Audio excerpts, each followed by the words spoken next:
doma veidot izstādi tieši ar šādu nosaukumu ikdienība un paskatīties uz ikdienas lietu spēju stāstīt ļoti dažādus stāstus bija jau sen, un drīzāk es gaidīju izdevību, kad beidzot to varētu izdarīt.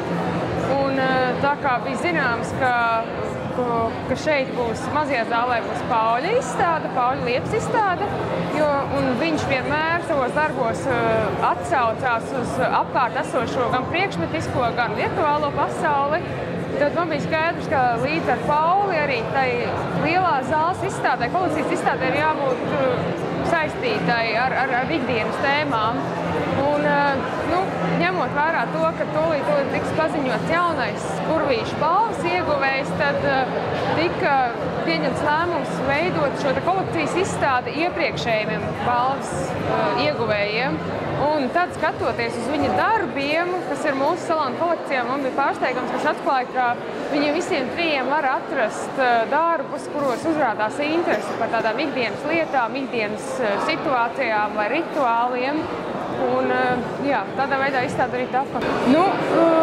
Piemēram, skatoties uz Katrīnas Neiburgas darbu, šis darbs stāsta par pamestu dzīvokli un to, kā caur šo pamesto dzīvokli, izmantojot turpat uz vietas atrastas fotogrāfijas, var stāstīt stāstu par cilvēkiem, kas tur ir dzīvojuši. Tā kā varētu teikt, ka šīs dzīvoklis un arī šīs lietas, kas kādreiz ir bijušas līdzās to iemītniekiem, lietotājiem, savā ziņā stāsta par pašiem cilvēkiem. Savukārt Andris Eglītis, viņa gleznas sērija dzīves apstākļi ir veidot kā tāda dienas grāmata, kur mākslinieks ir dokumentējis savu un sev to cilvēku ikdienu. Bet savukārt šajos darbos skatoties tādas vienkāršas, tādas pilnīgi ierastas ainas, vai tā būtu saruna pie galda vai aizmiguši cilvēka nešana uz gultu. Šīs ainas Andra Eglīša darbos izstāsta tādas ar sakrālu nozīmi, kad, piemēram, kaut kāda kompozīcija līdzinās pietai vai parādās kaut kādas tādas pasludināšanu ainu tādas līdzības. Tā kā viņa darbos es ieraudzīju tādu ikdienas dzīves sakralizāciju, kad šīs ikdienas lietas, viņas kļūst jau tādas mistiskas un dievišķas. Un savukārt Kristapam Ģelzim, skatoties uz viņa darbiem, es arī redzēju tādu refleksiju par apkārt esošo pasauli. Vai tas, piemēram, Ģelža darbi jau ir daudz vairāk tādi sociāli kritiski, piemēram, darbs ar Latvijas karogu un cēru lentīti, kas arī savā ziņā liek domāt par mums latviešiem un par mūsu ieradumiem un arī par šīm cēru dienām, kā tādas latviskās identitātes veidotājām, kā tādu upuru koda parādītājām. Un savukārt viņa video darbs nekā personīgi, to es tad redzēju arī kā tādu savā ziņā šo te izstādes ideju tādu nedaudz uzspridzinošu, jo šajā darbā parādās šis ejošais cilvēks, degošais cilvēks, kurš bezbeidīgi svilpo amerikāņu dziesmiņas melodiju. Un tad šajā darbā es ieraugu norādis to, ka personiskais un ar ikdienišķais tas nav tikai tavējais, tas ir saistīts ar visu pārējo sociumu. Tā kā, es tur redzu šo te sasaisti starp personisko, ikdienišķo un sabiedrisko apkārtējo. Manuprāt, katrs autors šo te ikdienas tēmu šīs izstādes kontekstā atklāja pilnīgi citā veidā, sākot no tiešām tādām ikdienišķām lietām un rituāliem līdz pat jau tādiem nacionālo identitāti skarošām tēmām. Bija tāds grūts process, jo kolekcijā bija tie darbi, kas bija, un kaut kā bija jāmēģina no tiem izvēlēties, bet kaut kā ilgstoši skatoties uz darbiem un domājot, kā viņus varētu izstādīt kopā un ņemot vērā vēl arī telpas kontekstu un specifiku un to vietu, cik daudz viņas ir, kaut kā tas tā lēnā garā izkristalizējās. Šis darbs arī ir vēl vienreiz atkārtojams no 92. gada. Pagājušais gadsimts. Pēc būtības sižets ir tieši tas pats. Es viņu, to veco sižetu vēlējos tajā jaunajā plasmas tehnikā vēl vienreiz pārdzīvot. Un tāpēc arī beigās es uzliku to zīmi, kad tas tā kā ilgspēlējoši ir un tamdēļ jau, kad tāda zīme ir izdomāta, tamdēļ paliek vieglāk strādāt. Tā ir tāda mūsdienīgā ikdiena. Nē, es domāju, ka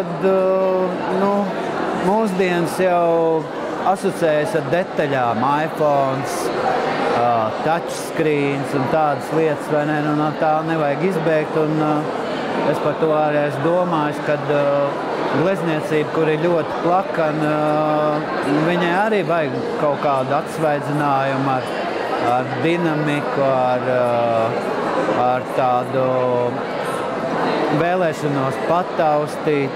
Es domāju, ka tas nav noslēpums, kā tas rodās. Tas rodās nevis no ārpuses, bet no iekšpuses. Un, man liekas, ja mēs palasām Facebooku vai jebkādus citus komentārus pie jebkurām ziņām, kas ir mums saistīts ar Latviju kā valstī, tas noskaņojums nav sevišķi optimistisks. Un domāju, ka māksliniekam ir, protams, tā priekšrocība, ka viņš var izvirzīt teorijas par to, kas notiks tālāk. Ir mirklis, ka man teorija, kad viss ir beidzies, ir varbūt, ka nākamajā dienā man liekas, ka laiks ir uzlabojies un es varētu arī noņemt to melo lenti, bet būtiski jau ir tas, ka tajā 13. gadā man liekas, kad ir čau. Es šodien Arsenālā gāju gar izstāžu zāli Arsenālā, kur deputātiem stāv automašīnas un man iekrīt viens tāds patriotisks moments acī, kad ir iesprausts tas suvenīra veida karodziņš priekšā uz paneļa, bet viņš ir uz šašļika kociņa. Man liekas, ka man kā māksliniekam šī tā pavieglā attieksme pret to simboliku, ārkārtīgi traucē. Jo neko nevar izdarīt ar šašļika iesmiņu, jo viņš vienmēr būs šašļika iesmiņš. Nevar uz viņu spraust karodziņu virsū.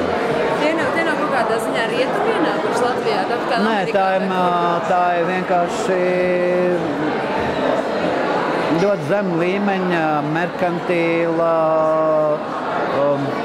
tautiska domāšana.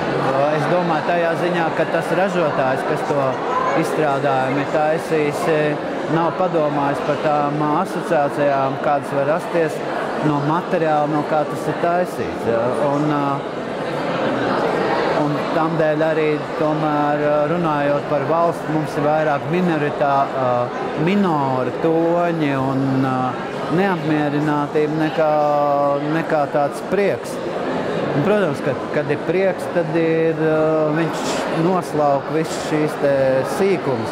Kaut vai mūsu bobsleja komanda vai kas cits, kur tu redzi cilvēks, kas patiešām ir īsti letiņi un ar tādu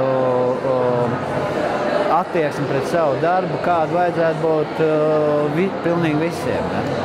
Pirmām kārtām, ja darbi jau arī atspoguļo mūsu, pieņemsim, savstarpējās cilvēciskās attiecības, un man vienmēr ir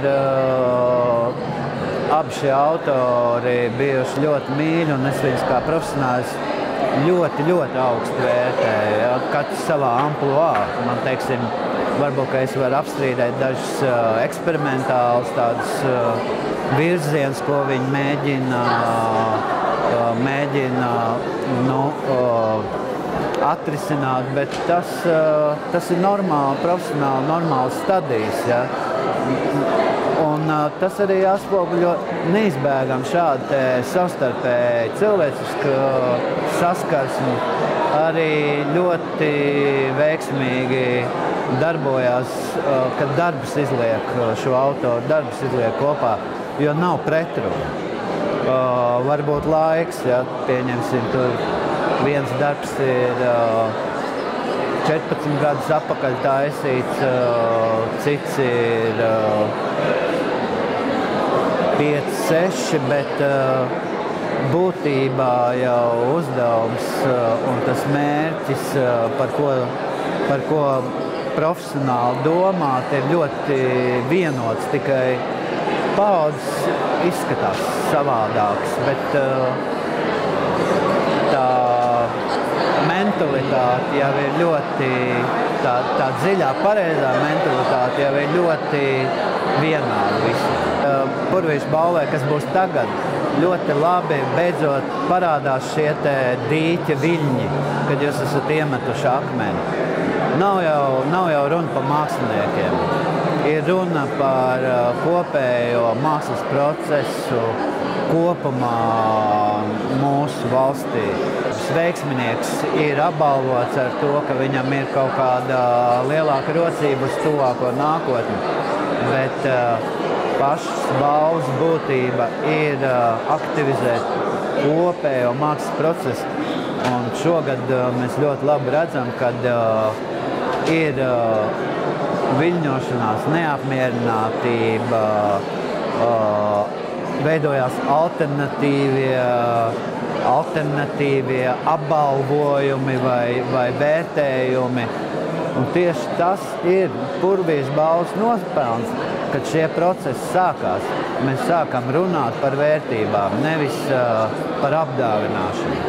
Laikam tas tapa kaut kādā nepilna gada laikā.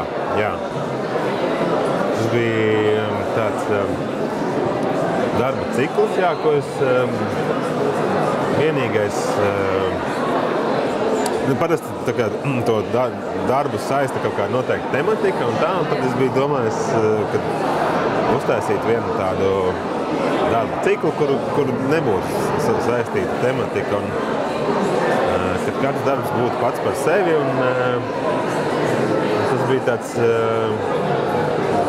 process, kur es tos darbus arī gleznoju katru reizi tajā vietā, kur tā kā tiešā klātbūtnē. Respektīvi, ja tas sižets darba notiek kaut kādā guļamistabā, tad es viņu gleznoju tajā guļamistabā. Ja tas darba sižets ir pie jūras, tad es uzbūvēju kaut kādu darbnīcu pie jūras un tā tālāk. Un es tā ļāvos kaut kādiem tādiem impulsiem, kas tā kā, es nezinu, vai tas ir tīri kaut ko ieraugot, ja saslēdzoties kaut kādām iekšējām sajūtām ar kaut ko ieraudzītu, kad likās, šito vajag uzgleznot. Un tā es arī brīvi ļāvos tam. Es nezinu, kur rodās iedvesma. Vienkārši dažkārt liekas, kad kaut ko ieraugot, liekas, ka šeit ir kaut kāds saslēgums, nozīmju, izskatu un tā tālāk. Un bieži vien arī, piemēram, tas darbs bija tāds, kad es redzēju to ieraudzīju to situāciju, to momentu. Man likās, jā, ka tas ir arī gleznojams. Un tad pēc tam es tā kā nofotografēju to brīdi un pēc tam uzstādīju to situāciju citur, jo tas bija kaut kāda ziema kafejnīca kaut kur tur ārpus Rīgas un tā. Un tad vienkārši es pēc tam tā kā uzstādīju vēlreiz to visu situāciju citos apstākļos, tā kā tādu uzstādījumu un pēc tam gleznoju arī. Skaidrs, ka gan Ģelža, gan Katrīnas darbi jau ir zināmi. Es tu vairāk teiktu tā, ka mēs visi, tā kā tas pirmais slānis ir tā tiešā apkārtne, ir tā ikdienība, caur kuru ieiet kaut kādās citās tajās tēmās, par ko mēs runājam, ja domājam. Un tā, ka tā ikdiena ir tāda, jā, tās durvis vai tā fasāde, caur ko ieiet kaut kādās citās tajās darba slāņos. Varētu būt mums visiem, ieskaitot arī Pauli Liepu tur augšā, kaut kas caur to, ka caur tām ikdienišķajām lietām tu nonāc pie kaut kādām lielām, vispārīgākām lietām un atkal otrādā, ka tās lielās un kaut kādas būtiskās lietas tā kā manifestējās tajā ikdienā. Galvenā doma bija tas fotogrāfijā, kad digitālajā foto uzliek augstu jūtību filmai, tad ir tas troksnis. Nu, tas, kad ir tie grūži kadrā. Priekš sevis man kaut kā sanāk, ka pirmajā izstādē bija tā, nu, tie ikdienas krikumi, kas ir turpat tur kaut ko izslēgt. Tie krikumi, kas ir uz galda, uz palodas, kabatās vai kaut kur. Un ar katru nākamo izstādi es vienkārši iegūju kaut kādu plašāku skatu uz pasauli. Un tagad jau tas ir karš, jau televīzija,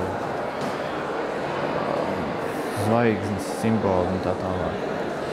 Vienmēr viss nonāk līdz 2 negulētām naktīm un līdz izmisumam un pēdējā brīža steigai un tā tālāk, jo nekad neko nevar. Vienmēr liekas, ka šoreiz gan es saulaicīgi visu izdarīšu, bet tas nekad nepiepildās. Un šajā izstādē ir viens darbs, kas jau bija bija gandrīz gatavs iepriekšējai izstādē. Ja tā matemātiski pieiet, tad darbi, kas ir šeit, ir tapuši. Iepriekšējā izstāde atvērās 13. gada decembrī, tad kopš 13. gada decembra. Bet tas ir tikai tad, ja tam pieiet tā, ar kalkulātoru. Bet priekš manis te viss sāk ar vienu kļūt tāds arvien abstraktāks un tā globālāks lietas. Karš gal galā. Politika. Neuzkrītoši, bet viņi tur ir. Gan lielie notikumi, gan arī vienkārši tie krakumi, tas nozīmē visu laiku atkārtot vienu un to pašu izstādi, visu laiku darīt vienu un to pašu. Bet, negribās. Tas vienkārši, ir paies 10 gadi un varēs patīt filmu atpakaļ un saprast, kāpēc tad bija tāda darba un pēc tam bija šī tāda. Un tāda, es domāju, psihologi var ņemt tādas mākslinieku biogrāfijas lasīt, kā atvērtu grāmatu vienkārši. Cilvēkam trūkst šitas, viņam kaitina tas, un tāpēc viņš zīmē vai glezno šito. Krāsa izvēle arī ir atkarīga no tā, kāds ir sajūtas iekšējās. Jā, viss. Varbūt, ka... Es domāju, mākslinieki arī īpaši necenšas kaut kur slēpties vai kaut ko izdomāt, ka viņi apzinās, ka tas ir daudz, ko viņi paši nezina par sevi.